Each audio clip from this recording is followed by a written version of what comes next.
What's good, baby? It's your boy Dale. I'm back in the saddle again. Our motto is to buy, build. We already bought it already, so we already own it, free and clear. Refinance to long-term debt, cash flow. That is the motto. Cliff, man, is that a pretty strong motto, man? What do you think? Man, the model is strong. Like, you're getting each piece of the invest, right?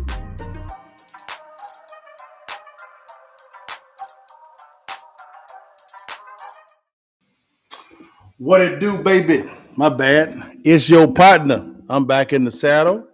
Let's get it in with your mans in them, y'all. And before you leave, and while you can, because we're here, it's just me today, y'all. Take the damn picture. You see that thing, baby? I look good in my Carolina blue with my worship on, guys. But welcome to Real Estate Friday, guys. Man, we're going to get it in today, man, on some stuff today. There's been a lot of changes in the market. Again, it's just going to be me because Cliff is taking care of a family emergency, which is fine. All is well. All is well. But it's just going to be me. It's all good, man. I'm the best thing you've seen all day, so it's all good. But anyways, y'all, today, guys, we're gonna get it in a little bit, guys, on a topic called recession-proof investing. Okay, recession-proof investing, that is possible.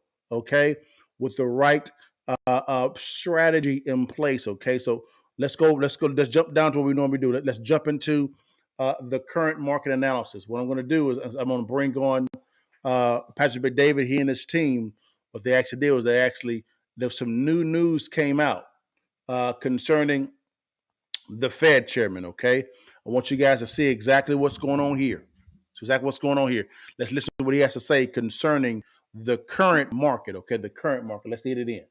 As inflation rages, as inflation continues to erode purchasing power, more Americans are relying on credit cards to pay basic expenses. According to the Census Bureau in December, over 35% of households use credit cards or loans to pay for expenses in the past week, up 32% in November, 21% from April of 2021. Interest rates on credit cards are currently at high levels, with the average APR setting a new record. Damn. Is that true? 19.14% last week, according to bankrate.com. If people carry debt to cover rising prices, they could end up paying more in the long run as interest charges accrue. Credit card balances increased by more than 15% year on year in November, the largest increase in over 20 years, according to New York Fed survey. Tom, what are your thoughts on this? We've been talking about this on the PBD podcast over the last couple months. As those interest rates goes up, that the banks would raise the interest rates on credit cards, and raise they did.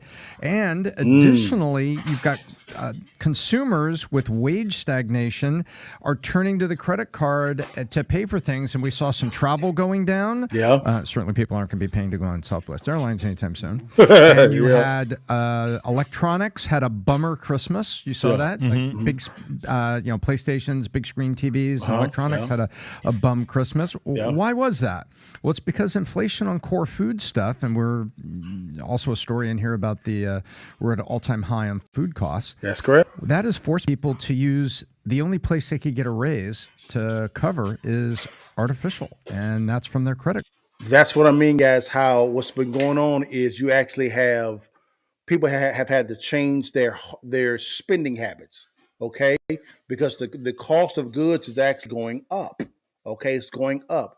It's inflating up. So and he just talked about as well when it comes to wages. Wages are not outpacing inflation, so you have to artificially give yourself a raise, which is really with credit card debt. Hence the rise in credit card debt. Keep going, guys. Credit card. The other side of this, it's very, very interesting, is that this is directly related to housing. People are right now, rents are edging up. Yes, and they are. The housing prices are not dropping as fast. So those same consumers are kind of stuck. They can't make a change in their housing costs. Like maybe I'll sell my house and lease something for a year, like prices come down. Yeah. It's all interrelated here. The pinch is coming. And what's even worse is we're seeing layoffs are going to come February, March, April. We're going to see layoffs pick up. So you got consumers that are already pinched by inflation. So he's talking about layoffs coming up. He's actually right about that because he's talking about the producer price index, the PPI, the cost of said good or service is costing more to make or generate, which is causing that cost to be charged to the producers. They then pass it on to the consumers, and then the consumers have to pay a higher price point. So if it's costing the producers, the employers, more money to make, that's kind of curtailing their profit. When it's curtailing their profit, what actually happens is this here is people begin to get laid off because the profits are going down because the cost of goods have been going up for the producers. Come on, guys. It's simple math. Inflation, using their credit card, layoffs are coming. Yes. So everybody that says there's not a recession this year is just not paying attention. You know, it's a hurricane coming ashore, and we could talk more about housing in a little bit, what's going on there. But this is huge, Pat. This is people are being pinched, and we are spinning it in the mainstream media, and we are not talking about the kind of things that need to help the American consumer. I agree. It's time to tell the truth. Stop the spinning. Tell the truth of what's going on, guys. Okay, this is hence the title of recession-proof investing, guys. We're gonna go into strategy in a second. Okay, in the context of real estate, but let's stop lying to the people and tell the people the truth. Okay. Tom, why don't you go into housing? So what do you see happening with housing? Here we go. Well, it's very interesting right now what's going on. So because the interest rates are so high, when you put your house on the market, it's hard to find the buyers, and the housing is sitting there longer. So people are not putting that inventory out there. If the inventory was out there, the prices would go down because there's more houses out there. That's correct. Buyers who could afford the interest rate, even though it's 6-7%, actually, and 8% if your credit's not good. And so the inventory right now is staying steady, so prices are flat. When people say, well, that's great. Yeah, except if you look at the number of transactions aren't happening. Look at the number of new mortgages and number of transactions. Refinances are down, guys, 90%. Refinancing is dead. It's effectively dead. That's why he talks about transactions, numbers, math, guys. Stop investing to hope and look at the numbers, see where you're at. Refinance down 90%. And the people cannot buy, these homes, whether it be renovated homes or homes being put on the market or new construction homes a lot of the times, because of the fact that the cost of capital for the consumer, the buyer, is so high, and it's going to get worse.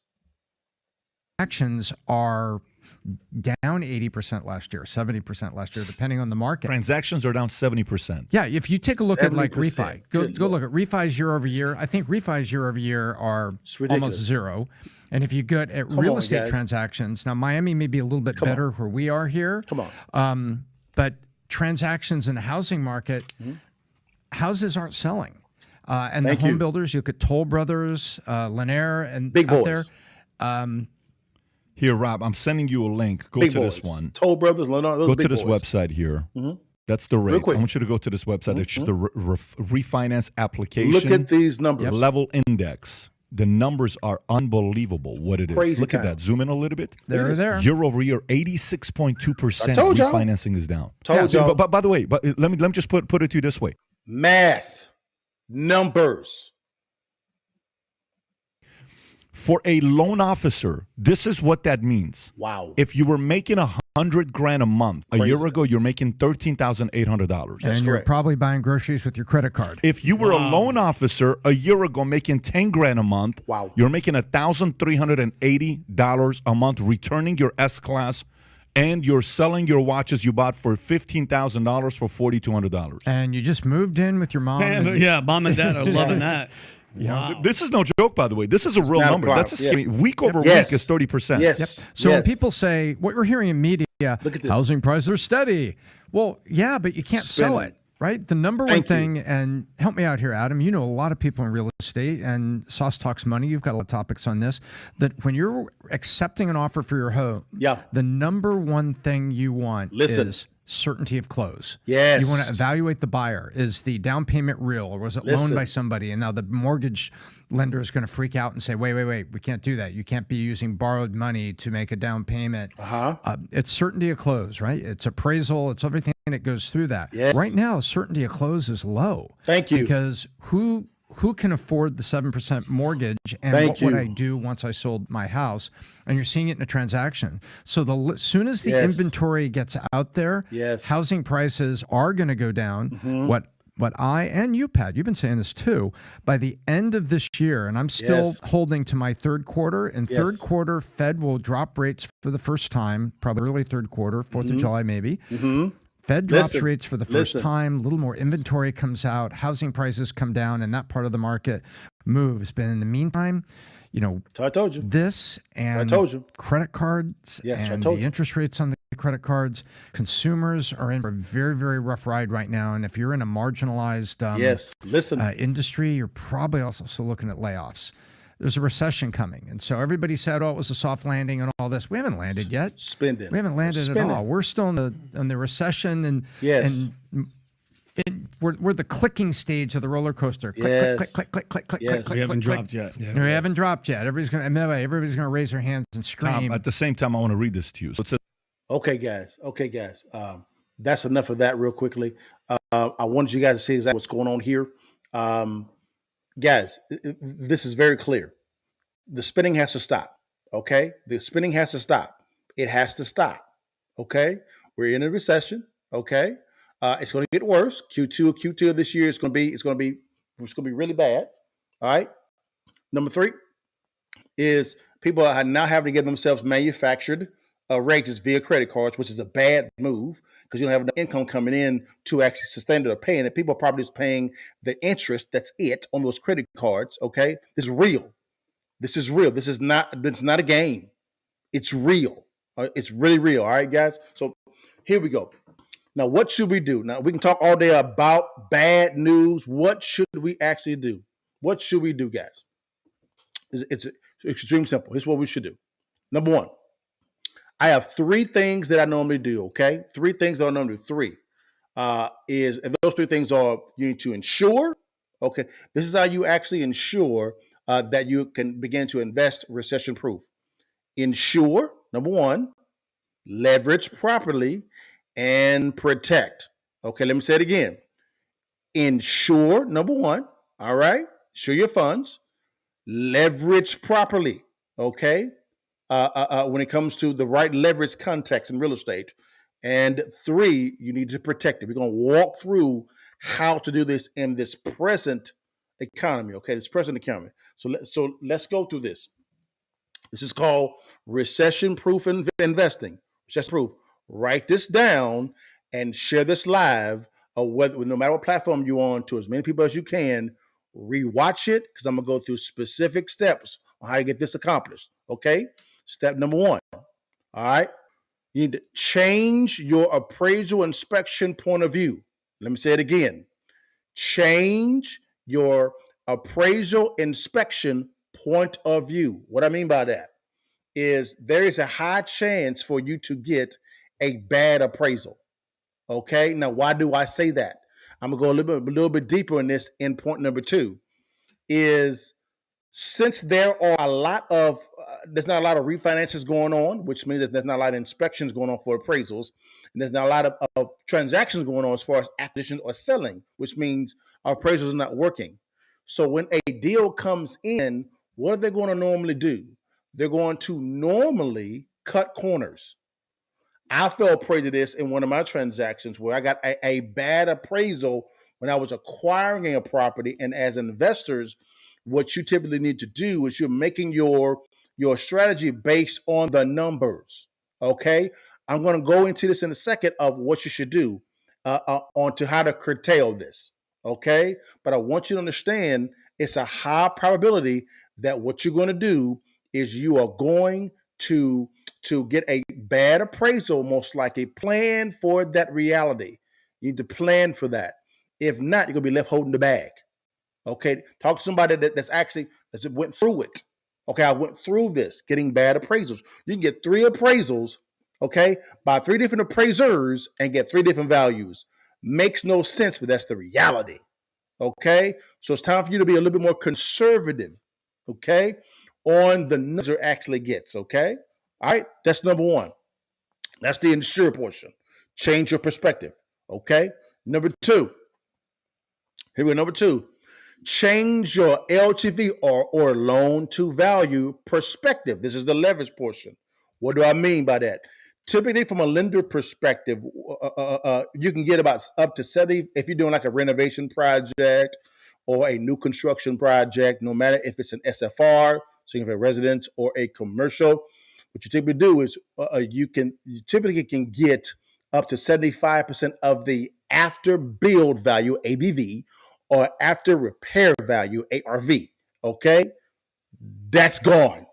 Okay, let me give you the new numbers. Okay, what you should do is you should get up to 60 to 65 to 70%.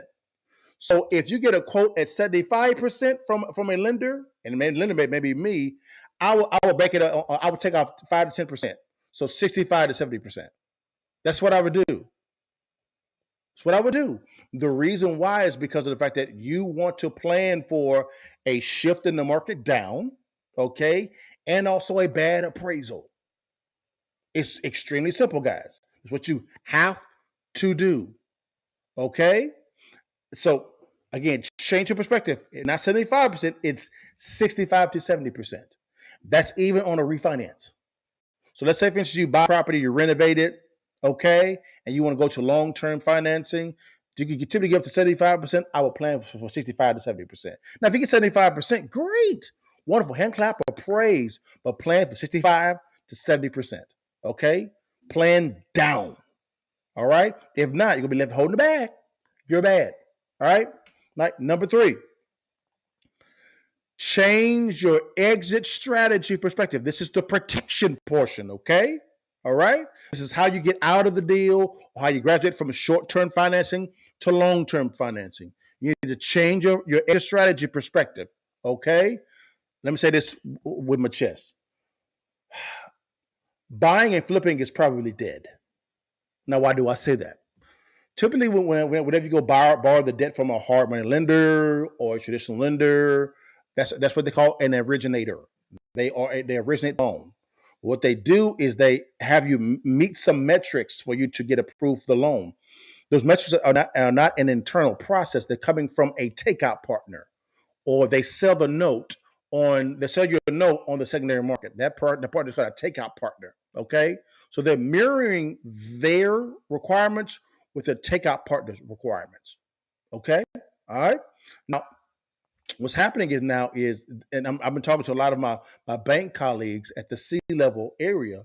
They're saying that the takeout partners, what they're doing right now is they do not want to acquire fix and flip notes anymore. It's too risky. Now, why is it risky? Simple. This is why it's risky. Number one, typically when you're doing a buy and renovate project, you have a property or edifice on top of a parcel, which is land, and you're going in and you're replacing carpet, flooring, paint, cabinetry, you name it, you're doing that. Typically what happens then, guys, is this here. Is you have an appraiser come in and give you an as-is value, as it is, but when you actually acquire it, and an ARV value, after repair value, when you'll finish doing the renovations. Typically, lenders would lean heavily on the opinion, because an appraiser, the appraiser inspection report is just an opinion on the appraiser. What they're saying in this market, what's going on, Stephen? How you doing, brother? In this market, what's going on is they're saying that is too risky for them. Leaning on just the opinion of the appraisal is too risky for them. Okay? So they will probably decrease your LTV or not even offer that product anymore. If that makes some sense. They're very aggressive in the new construction avenue. The reason why is because in new construction, you have a parcel of land, okay? And then you build an edifice or a house on top of that land. They can actually see value being added because it's going from a blank parcel of land to an edifice on top of the land, if that makes some sense. That is what's going on here. That's the reason why they're graduating away from fix and flip financing. Now, you can find some right now, but I guarantee you in Q2, Q3, a lot of big time investors or big time note buyers or big time lenders, they're going to curtail that, bring it back. Okay. And guys, I'm a paper. When I go out and buy, I'm a paper. Okay. And I'm getting 11%, 12%, 13% on bridge financing or fix and flip financing. This is me. And I'm not saying I'm the creme de la creme, but I do all right. What you think you gonna get? And a lot of people don't have any type of experience. They don't even sniff at you no more. So that's why, for me, the proper strategy, if you want to do it, is to acquire, renovate, and then lease. Lease. They're very aggressive on rentals. Now, why did I say that? I'm giving you guys some game. I hope you're writing this down. JP Morgan Chase has just formed a joint venture partnership with another partner of theirs for $1 billion. Why? To go out and buy rental properties. Blackstone, they are big players in buying rental properties. So if Blackstone and JP Morgan Chase are getting into the rental game, what do you think that the market is going to do? Get into the rental game. We're in a rental heavy economy. Typically, the ratio for renting a property out is about 1%. 1%. Okay, that's called DSCR. 1%. They'll lend on DSCR. We will with our money, as well as lenders will as well. DSCR. Now, with that being stated, now we're getting not just 1%, we can get 1.15%, 1.25%, sometimes 1.5% DSCR in rental rates. That's the ratio we're getting between 1 to 1.5. I said 1 to 1.25%, but I would not sniff out 1.5%. We're going to a leasing type of scenario. The city that I'm in, which is a very affluent city, the majority of the city is leased. Leased. Okay? So this is in Texas. So I'm trying to give you guys some game here. Okay. Let's go back to it, guys. Okay. You need to insure. Here's 3 steps. Insure, okay, leverage properly, okay, and protect. What I mean by that? Number 1, change your appraisal inspection point of view. That's the insure portion, okay? This is in the realm of real estate. Number 2, change your LTV perspective, which is the leverage portion. And number 3, guys, is change your exit strategy perspective. That's to protect. Okay? Don't be left holding the bag, guys. Don't be left holding the bag, because you will be left holding that damn bag. Okay? Q2 and Q3, again, it's going to be a very, very, very difficult couple quarters. Layoffs are coming. You had Amazon laying off. Okay? Amazon. Washington Post laying off. All right? It's time to look at a side hustle. Okay? It's time to do that, guys. So, with that being stated, guys, my goal is I want to help out as many people as I can, guys, concerning this. And so, here's what we're doing right now. All right? This is the cash flow club, guys. Okay? This is the real estate portion of this whole thing. Let me get the screen up real quickly here for me to see. All right, here we go. Cash flow club. I'm always asked Liddell, what should I invest in? What strategy should I actually be involved in, guys? Let's go here real fast. Here are the courses subject to real estate investing. That's going to be probably the one of the most popular strategies moving forward. Why? The reason why is Tom, the value team, went through it.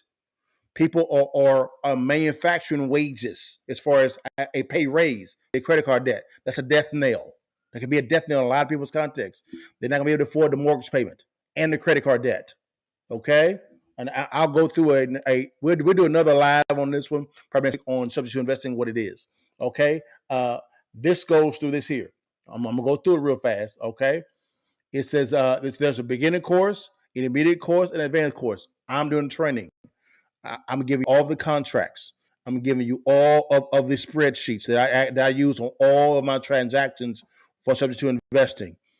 Marketing, how to locate off market properties. Okay, and some of the strategies are for free. Okay, for free. Okay, I'm giving you all the sauce, all the game, all the game. All right. Number two, let's go back over to here. Here is another strategy here. Seller financing. This strategy is probably going to be another one of the biggest ones. The reason why is because as the cost of capital gets higher, what actually happens is people can't borrow any money. So what if you actually do a strategy where you can buy a property, put maybe even less money down, and get a lower rate? That can be done via seller financing. All right, let's scroll down a little bit. It says one of the best and more lucrative investing strategies is seller financing. Learn how. Learn how. Oh, what's going on here? Oh, here we go. There we go. It says, learn how to acquire cash flow properties through the powerful strategy of seller financing. Lower your risk. How do you lower your risk?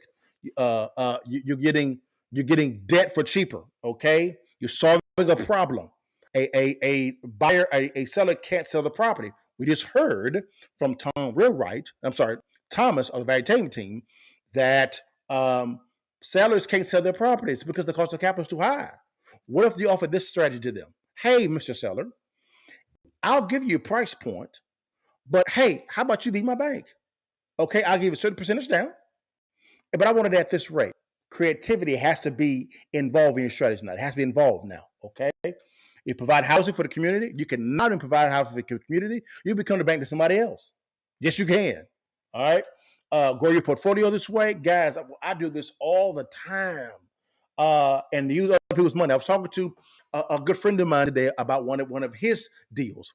And what was going on is he has a pretty good deal in Texas. And what was going on is the property had been on the market for 2 years. Let me say it again, for 2 years. And so what's happening is he's beginning to talk through his agent to the seller of the property. So we're talking and reasoning together about the strategy. He's like, well, Dale, I want to come at a lower price point, okay, or a discount, low baller. That's great. My next question was this here. What do you do if the seller says, I want my price point? What do you do? What do you do? He's like, I don't know. I said, why not offer him, why not get more creative in the strategy through seller financing? Broke it down to him. He said, damn, guys, this strategy goes through the entirety of it. Contracts, the exact spreadsheet that I use every single day to price it out. It prices out your debt service and also how much you can make if you were to do the same thing to another person. What if the debt you negotiate for your deal costs you 5%? Okay, but then you set up for that seller finance property out to somebody else and you charge 10, 11%. That is possible. I'll give you an example of one of what I did. This was back in 2011 or 12. I bought about 8 properties through subject to investing. Seller financed them out. My debt service was 2%. I charged 11%. Let me say it again. My debt was 2%. My debt service was 2%. I charged 11%. 11. I was making a 9% delta arbitrage there. It's a crazy strategy, guys. We go to in with this strategy on how to locate them, how to negotiate them, talking scripts, all is there, contracts. No matter what state that you're in, this strategy works tremendously. Tremendously, guys. I've made so much money on seller financing, it's been crazy. Okay. Because you get a down payment and you get a monthly cash flow. And you solve a problem of a seller that cannot sell the property because of the market. Bomb strategy. Now you may say, Dale, I'm new. No problem. Ain't no thing. Cliff goes into the basics. The basics 101. You may be a novice. No problem. Go to this course. Learn the terms. Learn because if you can't understand the terms of real estate, you will not at all make any money at all. Period. Notice the terms. Learn how everything is going. How to negotiate. Learn how to structure your deals. Learn how to walk through Home Depot and price out, even with the cost of the goods being a lot more. Okay? All right? So that's kept going through that line by line, step by step. Okay? And then lastly, guys, here is how to build your power team. The same kind of guy I was talking to. We're talking about realtors are just salespeople. You better have a good team, okay? Specifically if you're investing remotely, okay? And that's a great strategy is to invest remotely. You better have a good team. If not, you're going to get destroyed. Okay? Listen to me clearly, okay? Have a good realtor, okay? A good title company. A newsflash: a title company does not work for your benefit. It works for they work for their benefit. Okay, a good attorney, the right real estate attorney, and an asset protection attorney. We go into those differences, and a good CPA, maybe even an EA as well. And I'll go into that a little bit later on. A good CPA to keep your books and to file your taxes. Okay, it's a good a good property manager. And I have another strategy in this as well when it comes to another partner that should be on your team in the wealth management of it. Because as money comes in, what do you do with your money? If it's in the bank, I feel sorry for you. Okay, I feel sorry for you. Have the strategy to where you can begin to invest into other things, decrease your tax liability. It's all here. And then lastly, guys, I think this is probably one of the most important things here, guys. This is the cash flow club. Okay, now what's the cash flow club? It says it's very simple. Grow your real estate portfolio by gaining real-time access to our bi-weekly investment strategy webinars. Every other week, okay, we're actually having these webinars because you're part of the cash flow club. You can structure your deals, specific deal structure strategies. Okay, get your deal funded. Okay, bring your deal if it makes sense. We'll even partner with you on the deal from a JV and debt component. All right, get strategies from other investors. Okay, and the cash flow strategies, which is great. Renovation and construction strategies. It's important, guys, for you to be in the right environment to where you can say, hey, I have a problem with this structure, this property, this financing. I need some solutions. And then you actually have someone that is in the cash flow club to say, hey, I have that same problem. This is what I did. I'll give you an example, guys, real quickly. I went to the vault and got it in with the valuetainment team. I paid $10,000 to go to that because I needed to fine tune our internal processes. So no problem with it at all. What tripped me out is when I went to the vault, I didn't know there was 70% of the attendees, about 2,000 or 3,000 people there, 2,000 or 3,000 people. 70% of the attendees were in real estate. Every problem that they actually had, I went through 5 years ago. So I had the solutions to all their problems. But that's why being in the room, in the right environment, you can begin to lean in and reason together. And then your investors can begin to prescribe the solutions the right way. Okay. For instance, talking to this good friend of mine has a good deal. He was like, man, I didn't think about the creative strategy of structuring this way via seller finance. I said, hey, someone may need to hear the strategy and maybe partner with you on the strategy. Oh, so now you went through a deal, structured the right way, packaged the right way, you're making cash on it.